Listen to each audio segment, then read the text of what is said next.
Oh, good morning, everybody. My name's Leon Harrell. Welcome to Intune. It's kind of a rainy day here I'm in Champaign, Illinois. So there's not a lot of sunlight, so you'll notice my green screen's a little fuzzy in the background. On today's show, we are going to be featuring Joy to the World. So we're going to learn how to play Joy to the World. We're going to look at a couple different arrangements of that.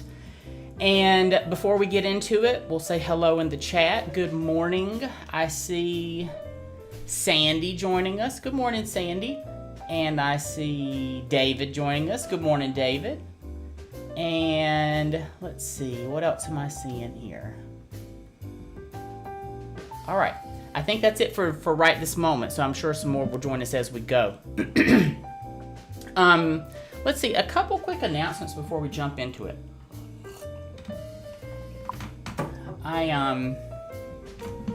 Let's see, and if you are joining us live this morning, say hello in the comments, say your name, and if you don't mind to share where you're located, because we have people join us from all around the world, and what instrument you play.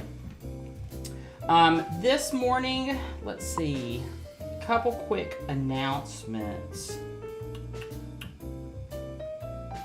We announced last week our leaderboard challenge, so if you want to be a part of that, I'm going to throw that link up on the screen. So again, that link is, and it'll take a moment to load. That link will put you in our leaderboard challenge inside of Piano Marvel, which is the software we use every Saturday to play piano with. And really, what is the leaderboard challenge? So really all that is we're experimenting with running a couple challenges to help people stay motivated in their practice. And this is one way we're trying that out. We'll be doing a lot more of that in the new year. So this is our way to sort of dip our toe in the water and get started with it. But really all it is within Piano Marvel, which is the software we talk about on this show a lot, every member of the Piano Marvel community, every user of the software is automatically entered into various challenges and leaderboards. And every month they do one that's pretty much topical.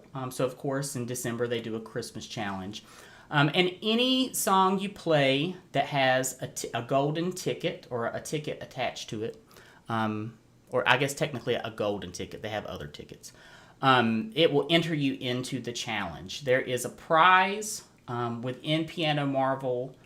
I think that's only available to people maybe 18 years and younger, but there is a category for best video that is any age range. So if you're interested in that, you can check that out. And I think the prize, oh, don't hold me to it. A lot of times the prize is an iPad. Sometimes it's like a $100 gift card to Amazon. It just kind of depends on what the challenge is. For this one, I'm not 100% sure. I think it's an Amazon gift card.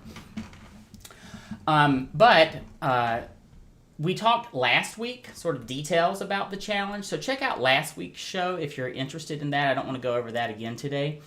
But if you're interested in joining the challenge, go to the link on the screen, 1minutemusiclesson.com/challenge. That'll explain a little bit more and we'll get you hooked up. So, again, we're going to jump into it with Joy to the World this morning. So I'm going to go ahead and load up Piano Marvel on the screen. And before I do that, I'll share a link with you in case you'd like to play along with us.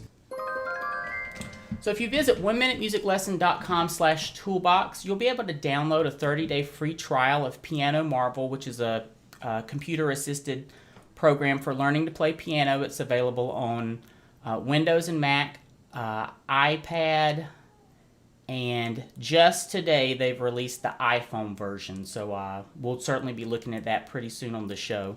I'm super excited about that.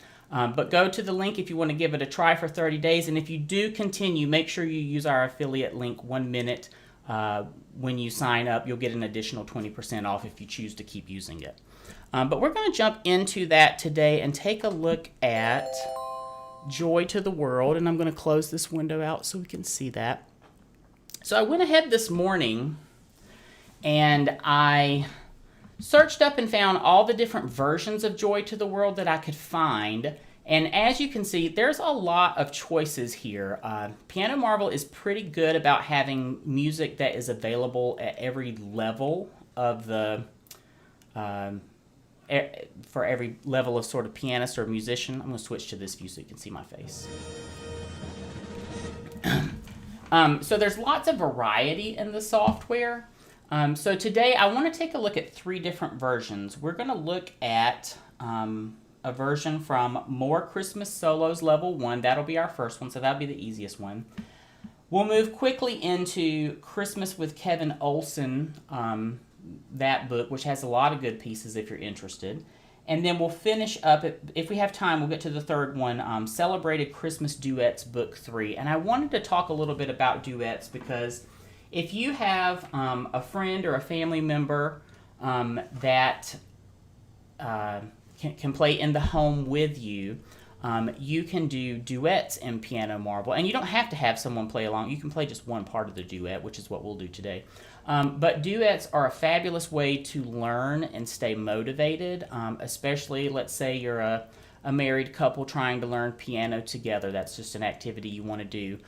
Duets are a fun way to do that. And in particular, the duet we're going to look at today, each part of the duet, so the primo, the first person, and the secundo, the second person, the arrangements are super easy for each part, but when you play them together, they sound really good. Or they sound more elaborate than they are just individual. So I wanted to mention that to you. So let's jump into the first arrangement, which is going to be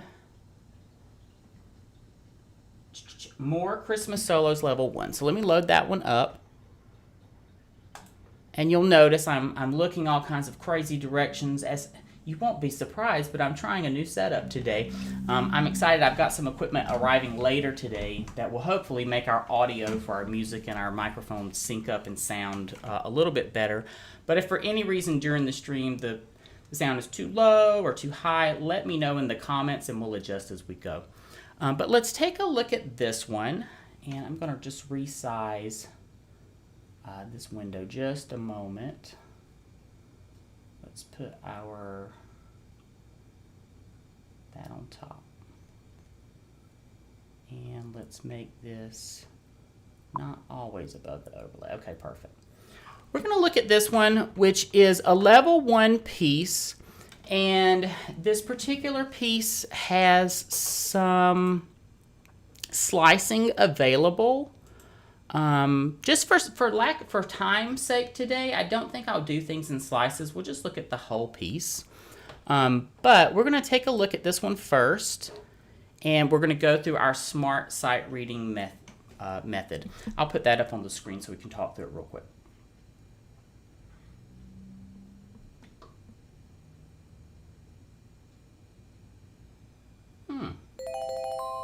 Oh, there it goes. Just a little delay in that. So we're going to look at the scale, the meter, the accidentals, and the range and the tempo before we sight read through this piece. So what is the smart sight reading method? This is a way for us to prepare to sight read a piece of music, which is a little bit different than, working on a piece slowly, piece by piece. When we're sight reading, we really want to prepare our mind to be calm so that we can stay really focused as we're reading. Because I do find that, especially in adult learners, they get anxious when they sight read, and that's not unusual in any way because you're processing a lot of information, and that can cause us to sort of lead into this sort of space of anxiety. So the smart sight reading method is something I came up with to sort of help circumvent or short circuit that anxiety. And what it does is it allows us to think about the piece and prepare our body, our mind, and just sort of the way we're sort of thinking of the keyboard so that we're really conserving the visual information that we're taking in. We're only trying to take in what is necessary, which will help us play it and sight read it more smoothly. So we're going to start with the scale, and today I don't have like a beautiful graphic to show that, but hang with me, it's pretty easy. So the scale for today's piece, let's switch over and look at that and see what that is.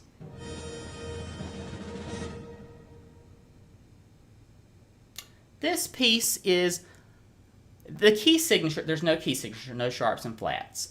So the key, quote unquote, would be C major or possibly the relative minor, A minor.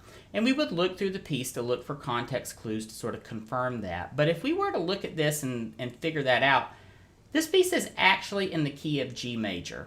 And how do I know that? As we scan through this, there are a handful of accidentals, and we'll notice that there are only F sharps in the piece.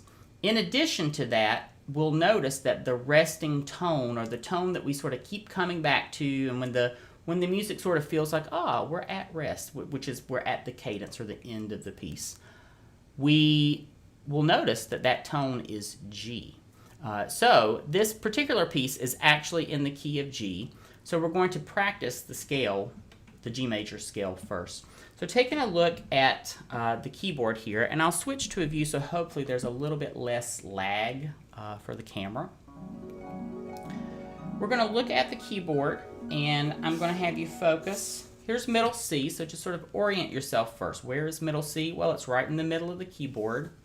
Look for the group of 2 black notes, and just come right to the left of that. That's middle C, and I'll keep this marker here just to help you with that. All right, we're going to play a G major scale with just the right hand, just one hand today. So thumb on G, and let's do this very slowly to just get warmed up this morning. So we're going to go from G to G. We're going to play all white notes in between, but we're going to alter our accidentals that would be in the key signature. So in the key signature of G major would just be an F sharp. All right, and now that you're oriented, I'm going to move our little red spot. Okay. When I am playing a scale or thinking about a key and I'm sight reading, I'm thinking about it really in terms of just the white notes. So from G to G. All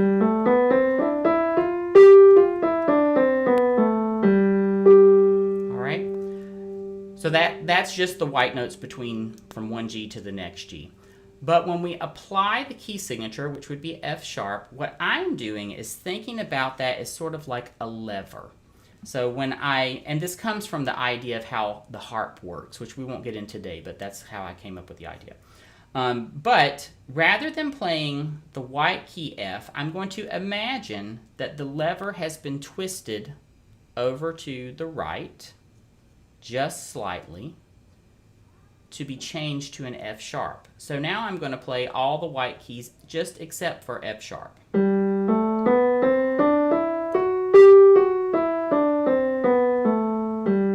right, and as we continue over the next few weeks, I want to dive into that deeper, so I won't spend a lot of time on it today. But the beauty of thinking of it this way is that the lever can only play one position. So if the lever is on F, we can only play F, meaning that when we're reading the music, we're only playing Fs. If we twist the lever to the right, we're playing F sharps. But by thinking of it this way, we'll know that we can only play the note where the lever's pointing. We're not going to have a moment where we're playing the F and the F sharp together. And it's okay if that's a little bit confusing at first, because it took me a while to get accustomed to that, because I've never heard another teacher explain it that way. But once you get accustomed to it, what you're doing is conserving the amount of information you're taking in as you read the music down to only 7 notes versus the possible 12 notes in the whole chromatic scale. Okay, so let's do that slowly together, just to warm up. So thumb on G. And we'll play the notes very slowly and say them out loud. So here we go together. 1, 2, 3, 4, and 1, 2, 3, 4. G, A, B, C, D, E, F sharp, G. All right, we're going to play it back down, and you may be asking yourself, well, what fingers do I use? Where's he changing his fingers? Right now, we're not worried about the finger position, because what's more important is the notes of the scale, and then we'll work out the fingering. So at the top, we'll start with G, and we'll come down slowly. 2 measures count in, 1, 2, 3, 4, and 1, 2, 3, 4. G, F sharp, E, D, C, B, A, G. All right, so when you play this scale, it doesn't matter to me what finger you use because that's not what we're focusing on today. So let's imagine maybe you're just doing 1 finger at a time, and you can watch my Band-Aid as I play because I cut my finger earlier this week. So we'll start on G. We'll do it one more time, just a hair bit faster. All right, and say the pitches out loud as we do it. So 1, 2, 3, 4, and 1, 2, 3, 4. G, A, B, C, D, E, F sharp, G. All right, coming back down one more time. 1, 2, 3, 4, and 1, 2, 3, 4. G, F sharp, E, D, C, B, A, G. All right, so now we've kind of warmed ourselves up in the right frame of mind for this piece. So let's look back at the score. So the next thing in our SMART system is the meter. So the meter of this particular piece is 4/4, which is called common time. And 4/4 has 4 beats in a measure, and the quarter note gets the beat. So meaning every time I count 1, 2, 3, 4, each one of those numbers is a quarter note. And this piece does not have any subdivision, so we won't talk about that today. But we do have some other note values. So very quickly, our quarter note will equal 1 beat. Our half note, which is this first one on the word joy, will have 2 beats. When we look at Joy to the word world, we'll see a dotted quarter. That will be 3 beats. And then lastly, when we get to the word king on the second line, that's a whole note, so that gets 4 beats. So we've got quarter note is 1, half note is 2, a dotted half note is 3, and the whole note is 4. And then the last thing you'll need to know is there's a tie between the word king and the next half note, and I'll point to that so you can see it.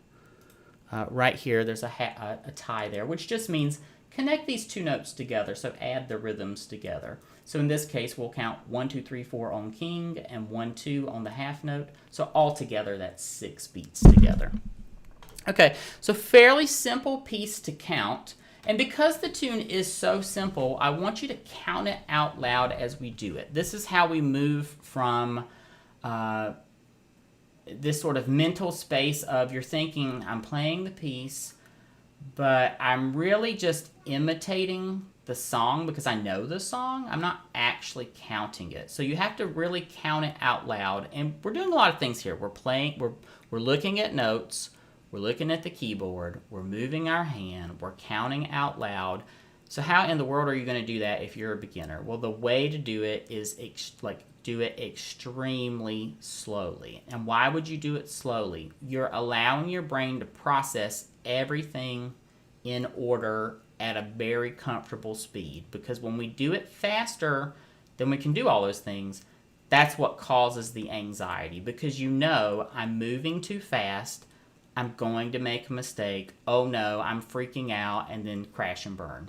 So the way we get over that is we really bring ourselves down and slow down, and we do it at a snail's pace. Whatever pace you're comfortable at is the pace you would sight read at.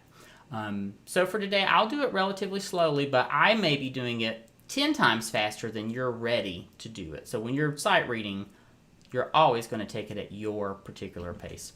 But let's start together with our pinky on G at the top. All right, and I'm going to remove our red lever here. Start with our pinky on the top. And this particular piece, it's in middle C position. So if you want to get technical and sort of get ready, take your 2 thumbs, place them both on middle C, and then just fan your fingers out for the rest of the keys. So 1, 2, 3, 4, 5. All right, and I'm starting on a pinky. Our sheet music tells us to start on 4, but I would prefer to start on the pinky here. David, I see your let's take a little quick break and look at the comments. So David, I see your comment. Keep having to remind myself to do that slow. Yeah, it really does take patience and intention. So at the top of the show, you'll notice it says we're practicing intentional practice. That the intention is we really are slowing down to accommodate our needs, not what our expectation of what we're trying to do is. And so here we go. Middle C position. We're starting with a pinky on the top just for this morning. And here we go. 1, 2, 3, 4. And 1, 2, 3, 4. 1, 2, 3, 4. 1, 2, 3, 4. 1, 2, 3, 4. 1, 2, 3, 4. 1, 2, 3, 4. 1, 2, 3, 4. 1, 2, 3, 4, 5, 6. Sorry, I blanked out a moment. We don't want to count 1, 2, 3, 4, 5, 6. We want to count 1, 2, 3, 4, and then the tie 1, 2. And I want to pause there because I'm doing this just looking at the computer. And what I'd like to do is do this in prepare mode in Piano Marvel. So Piano Marvel has 2 different modes when you're practicing and working on things. One is prepare mode, so you're the driver of the tempo, meaning you help move the notes along. They'll only move when you do things correctly. And assessment mode will, the computer will drive the tempo and it'll play the accompaniment along with it if there is that in that particular piece. So depending on what I'm trying to accomplish in my practice, I might start in prepare mode or I might be starting in assessment mode. But today I'm going to recommend you start in assessment mode. So I'm going to click assess. All right, and it's going to wait for us to get... Oh, sorry. Go. I'm sorry, we're going to click prepare. And it's just going to wait for us to start. So let's do that one more time. All right, so thumb on middle C, fan your fingers out. Let's do that one more time. We'll do that touch faster. 1, 2, 3, 4. 1, 2, 3, 4.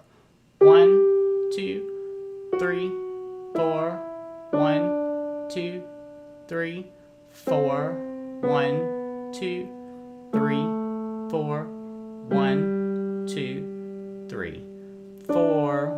1, 2, 3, 4. 1, 2, 3, 4. 1, 2, 3, 4. 1, 2, 3, 4. 1, 2, 3, 4. 1, 2, 3, 4. 1, 2, 3, 4. 1, 2, 3, 4. 1, 2, 3, 4. And 1, 2, 3, 4. And 1, 2, 3, 4. And 1, 2, 3, 4. And 1, 2, 3, 4. 1, 2, 3, 4. 1, 2. Oh, sorry, we missed a beat there. Let's try that one more time from the top.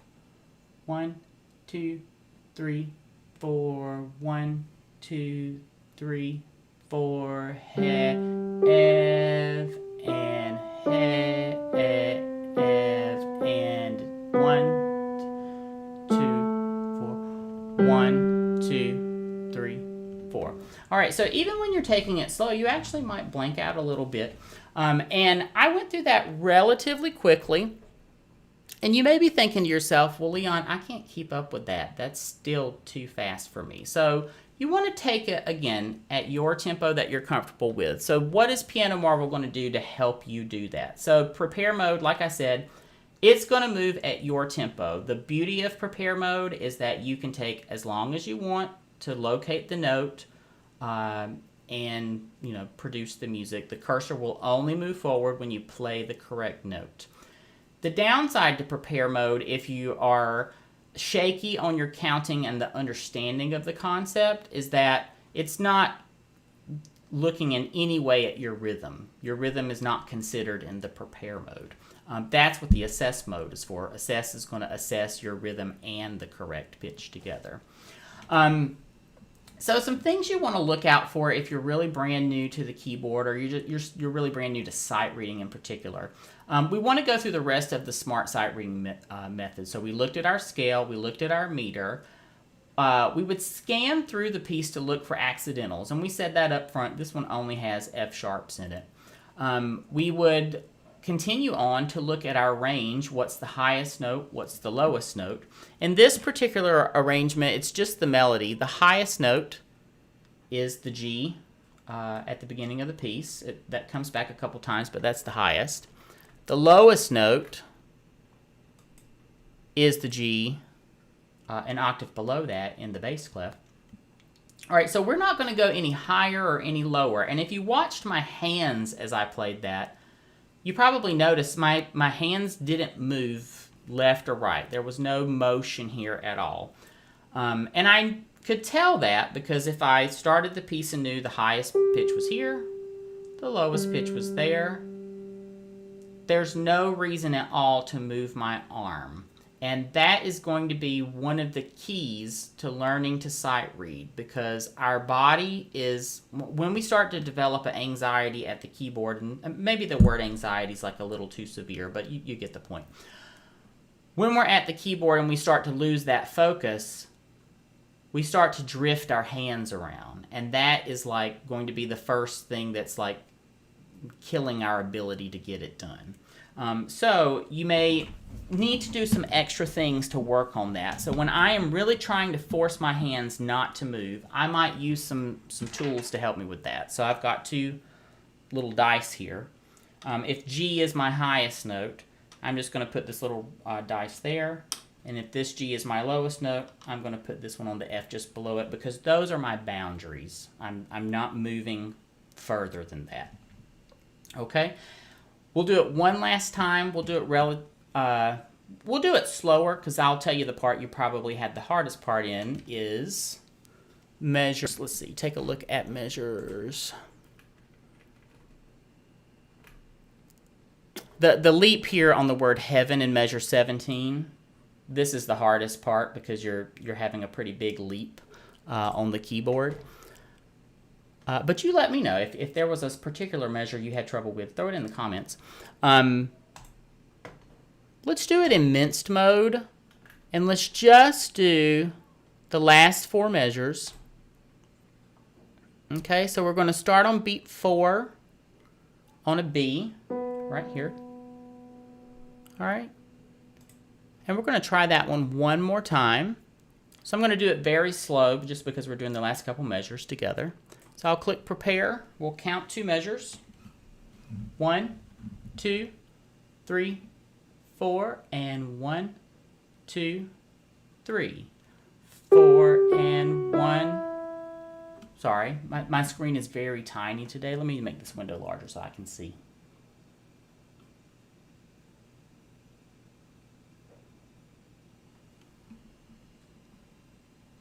Okay, so we're starting on the B in our left hand. And 1, 2, 3, 4, and 1, 2, 3. 4 and 1, 2, 3, 4, 1, 2, 3, 4, 1, 2, 3, 4, 1, 2, 3, 4, 1, 2, 3, 4. All right, so that counts the whole 8 beats for that tied measure at the end. One thing I'm not a fan of is when you play the last note of a piece in Piano Marvel for the prepare mode, it goes ahead and pops up the report window when you actually have more time to hold the note down, so don't let that throw you off. Okay, so let me know in the comments if that little tip helps you as far as establishing your boundaries on the keyboard with the dice, because I'd be happy to share more things like that as we go along. Okay, let's just check in here. So that was our relatively easy arrangement. It's just the melody. It's a level 1 in Piano Marvel. Well, what does level 1 mean? Usually level 1 means it's only the melody, and the melody is split between both hands. So really, you don't have to move your hands at all. So it's giving you, as a new learner, the ability to really focus on just moving the fingers up and down, okay? And not all the other body motions we might need to do in a more complicated piece. Let's see, I see a comment popping in. Oh, David, thank you. Excellent advice. Thank you. Let's take a look now at the arrangement from Kevin Olson. This is Christmas with Kevin Olson. This is a level 4 to 5. And it's that because there's a bunch of pieces in this, so some are 4s, some are 5s. We're going to look at book 1. Sorry, I think maybe book 2. Book 2, page 18. This one's a level 5. So it's going to be more challenging, of course, than what we just did. And we'll sight read this one in assess mode. We'll do it real slow. And I want you, if you're a beginner, stay focused on just the right hand alone if you want to play the melody. If counting is hard for you, follow along in the left hand because the rhythms are going to be much easier to count there. And again, stay focused on just counting 1, 2, 3, 4 as we move through the meter because the skill that people struggle with is counting.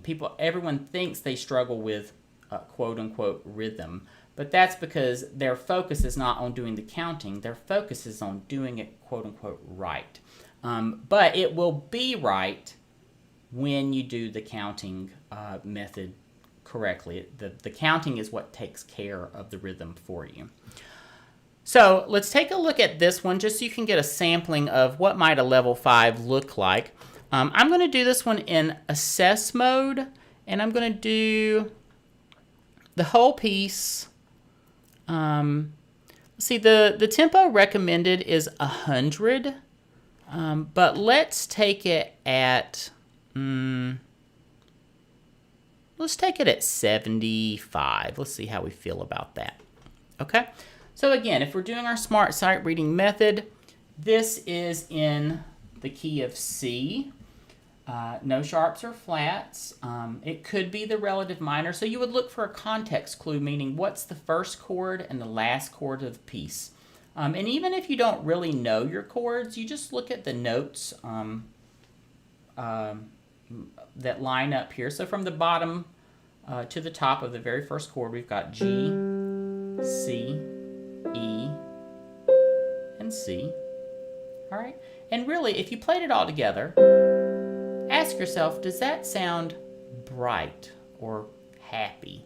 All right, and those are subjective terms. I mean, they're meaningless, but we want to get into a space where we listen to it and sort of determine a quality or a character.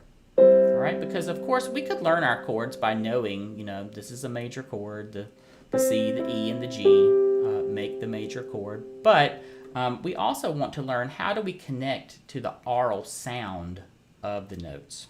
All right, so does that sound happy or bright to you? Versus this option. Does that sound sad or darker to you? All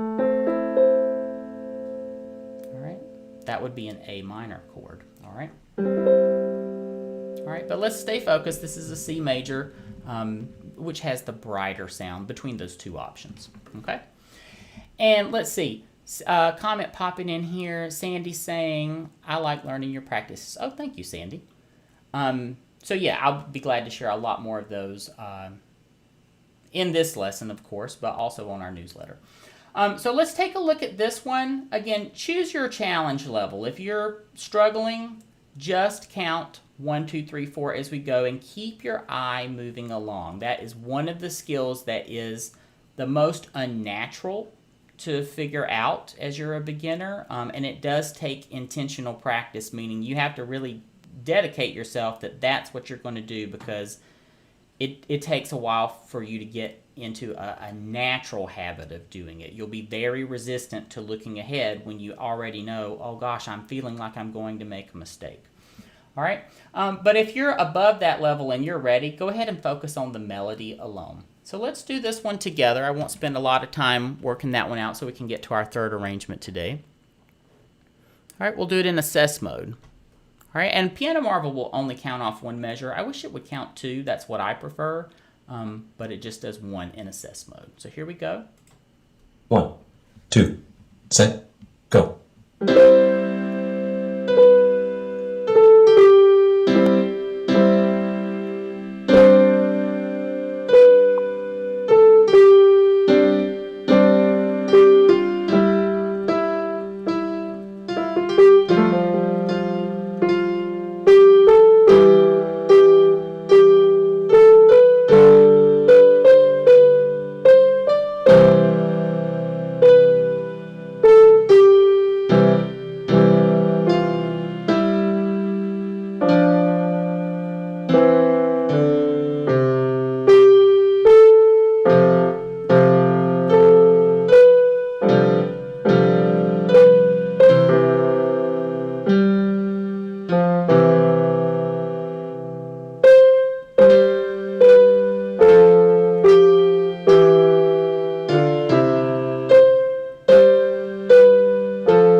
Struggling this morning because I'm trying to look at this at a monitor on the other left-hand side, which would be horrible advice to a student to do.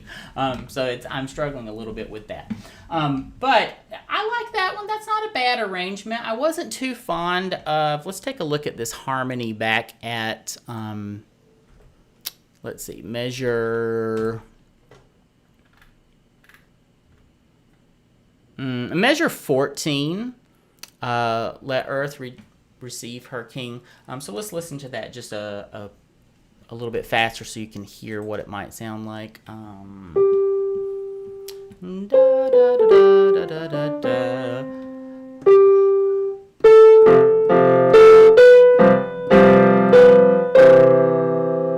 It's not a bad harmony. It's not wrong. There's no right or wrong when it comes to music. It's just what's your preference.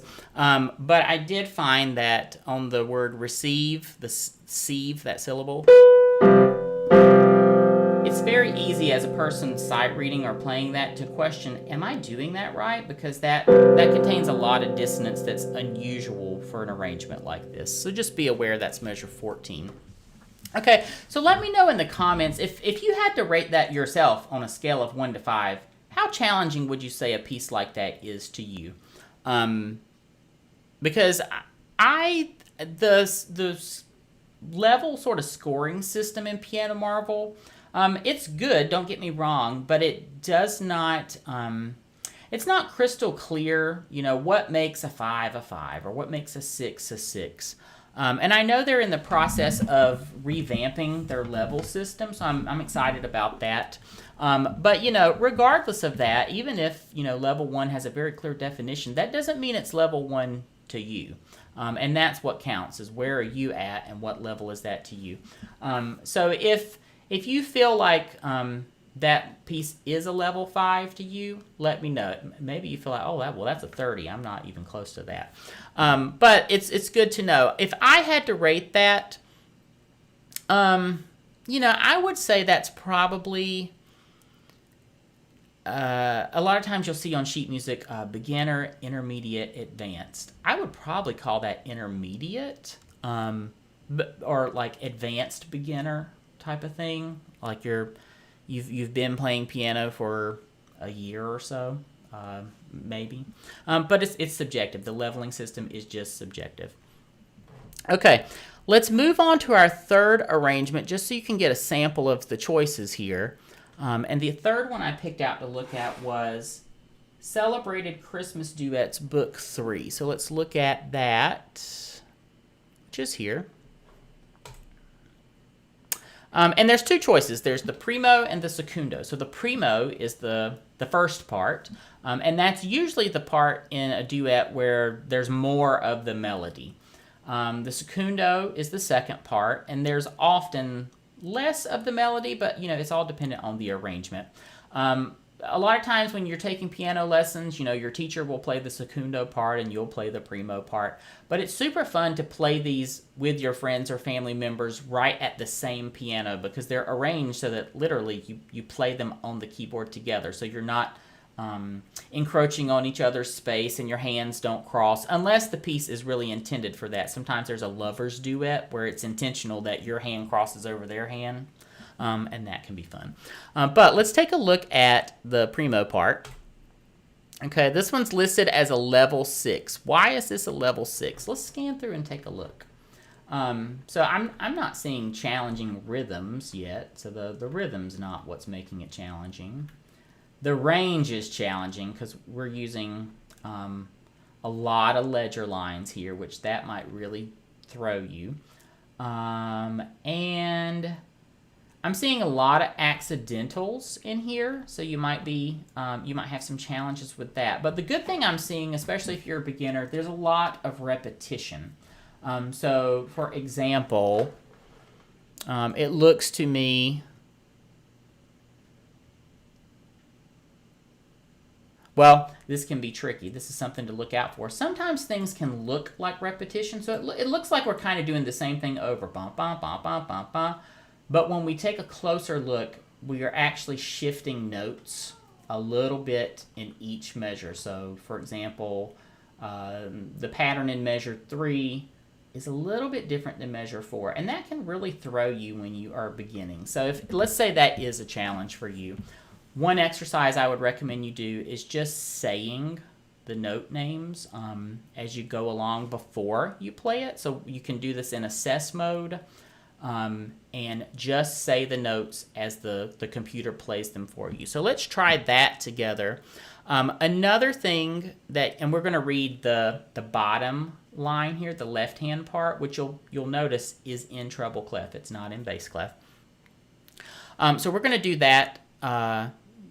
We'll do that just for the first 8 measures. And this is an excellent way. Let's say you're really not that skilled yet at reading the notes accurately, quickly. This is a good way to practice that, where you're separating the elements of reading the note and playing the note and counting the rhythm and listening to what you're doing so you can evaluate it. Those are the 4 things we need to do to successfully sight read. So this is a great example where you can practice just your pitch reading alone in a more exciting way, because the music will play for you in assess mode. So let's do that together. We're just going to do the first 4 measures for the exercise, but this will give you a chance to just take a listen to the piece. So if you want to preview your piece before you practice it, do it in assess mode. So let's do that together. We're going to read the left-hand part, all right, the bottom staff. All right, the first note is D, which would happen to be this middle D here. All right. So here we go. Set. Go. D, A, E, A, F, A. Oh, sorry, I've got this highlighted. And that is much too fast for sight reading. So let's do just the first 4 measures. And that's at 100. Okay, so let's just drop that right on down to 50, so you have a chance to catch up and stay along. And this is in cut time. Notice the time signature is a little C with a line through it. What does that mean? That means the piece is in 2-2, not 4-4. But the music looks exactly the same as 4-4. So you can count it in 4-4. That's not wrong. So you still will count 1, 2, 3, 4, 1, 2, 3, 4. But this is one of those examples where in my book, I'll throw a link up on the screen just so you can see that.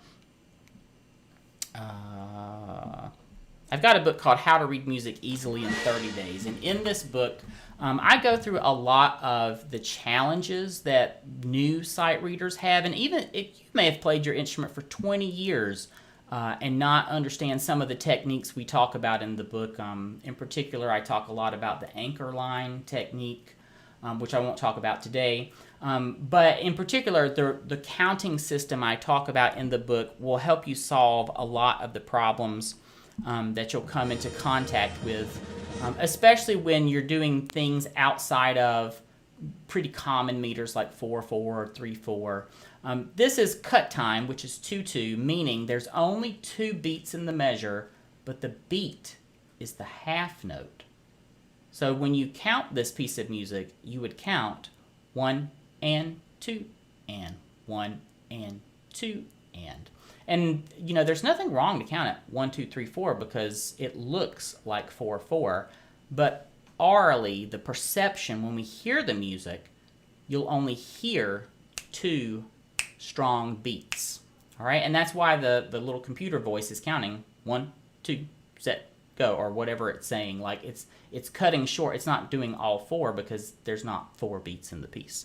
So let's listen to that one again. We'll do it in assess mode. Set. Go. D, A, E, A. F sharp, A, E, A. D, A, E, A. F sharp, A, E, A. D, A, E, A. F sharp, A, E, A.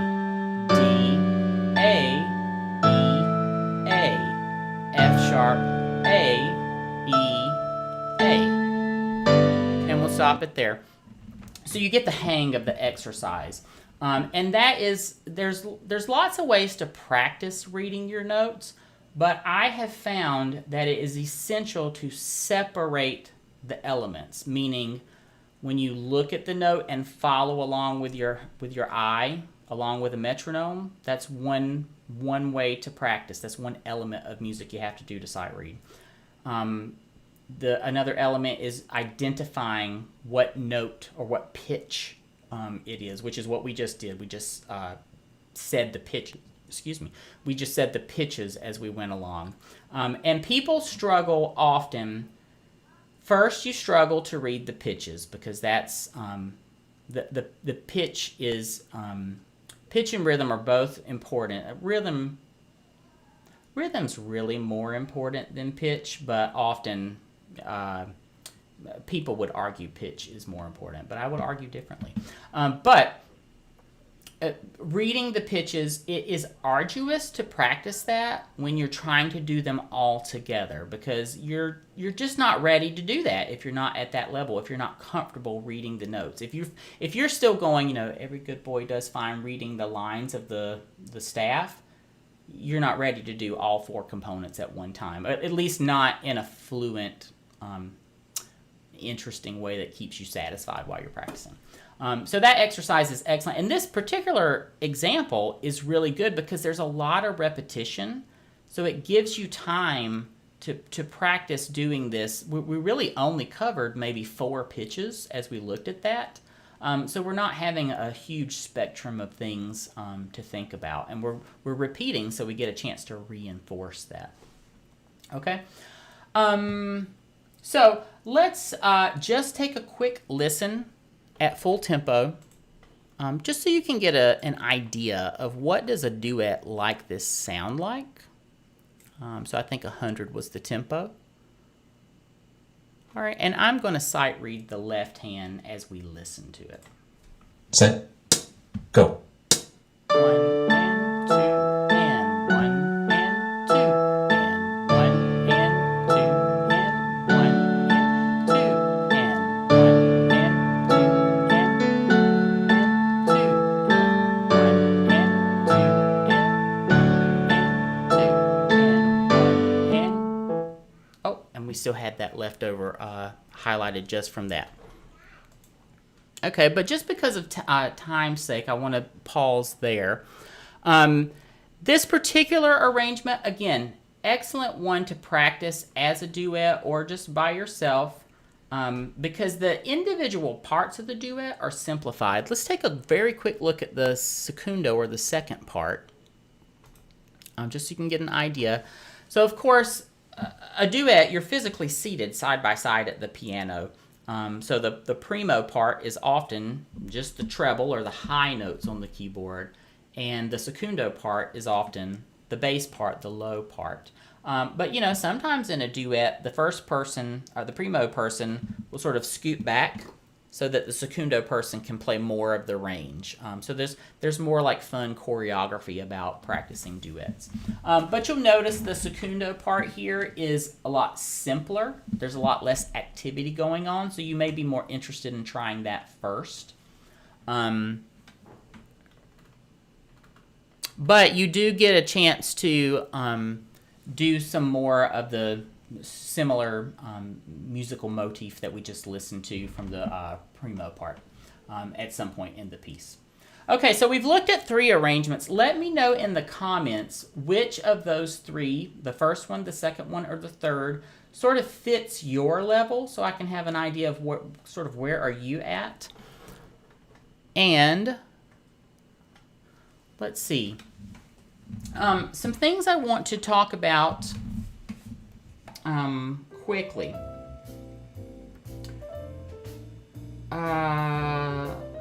Yeah, let's talk about our mailbag. So, David, thank you so much for emailing me to let me know, because actually, Piano Marvel, Piano Marvel has just released an iPhone version of their software, and I'm super excited about this because I've seen a demo of it, but I haven't had a chance to try it myself, so I'm going to download that today. But the phone app, if I'm not mistaken, and I have to verify this, so don't hold me to it, I think the phone app can listen to any piano without a MIDI connection, meaning you don't need any extra wires if you want to practice with an acoustic piano. So I have to test that out to see if that's true. And I know that feature is coming relatively soon to all the other platforms. So I'm super excited to that, because that would make it a little more similar. I think there's a product called like Simply Piano that works more like that way, or Flow Key works more like that way. And those are fine products, but I really find that those products are geared towards children. And, you know, they're visually a little prettier maybe than Piano Marvel, but I don't find that they have the same selection of music and the methodology built into it that I would support as a teacher. And that's not to say they're bad products. They're just not what I would... I'm not looking to endorse them at the moment. But the phone version is awesome because so many people do have an iPhone. And I don't know that there's an Android version, but it wouldn't surprise me if one's coming if it's not. But I know it works for iPhone. Oh, and I see here, let's see, David has... Oh, I'm not hearing the sound for the comments. That's why I'm not interacting as much this morning. Let's see. David says...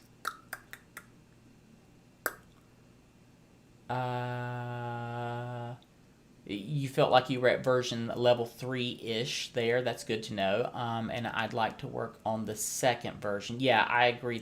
I like the second version. The third one was cool, but you can't play all the parts. So if say you're playing without the software, it's just less satisfying.